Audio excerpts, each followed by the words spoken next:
Good day, sir. I am Midshipman John Chloe Custodio, and I am going to recite the rule number 3 of the Colregs. Rule number 3, General Definitions.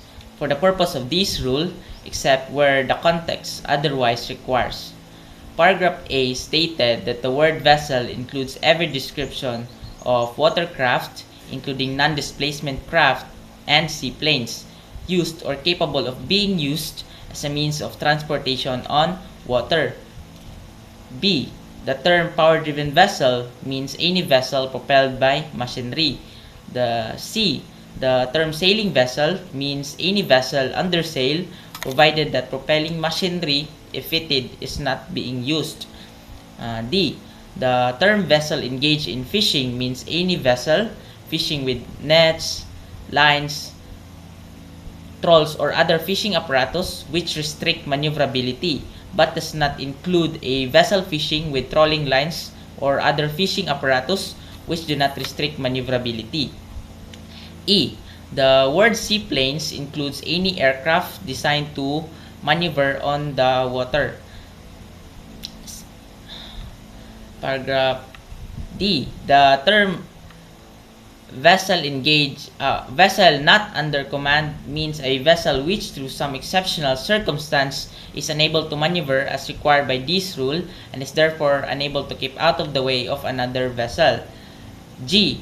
The term vessel restricted in her ability to maneuver means a vessel which from the nature of her work is restricted in her ability to maneuver as required by these rules and is therefore unable to keep out of the way of another vessel. The term vessel restricted in her ability to maneuver shall include but not be limited to 1. A vessel engaged in laying, servicing, or picking up navigation mark, submarine cable, or pipeline. 2. A vessel engaged in dredging, surveying, or underwater operations. 3. A vessel engaged in replenishment, or transferring persons' provision or cargo while underway. 4. A vessel engaged in launching or recovery of aircraft. 5.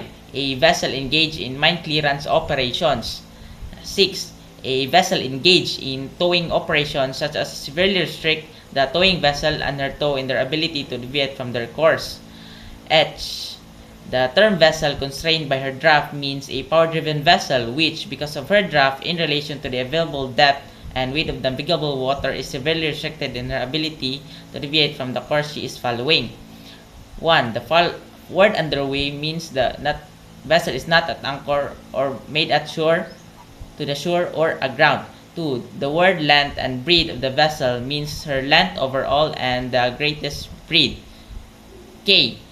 Vessels shall be deemed to be in sight of one another only when one can be observed visually from the other. The term restricted visibility means any condition in which visibility is restricted by fog, mist, falling snow, or heavy rainstorm, sandstorm, or any other similar causes.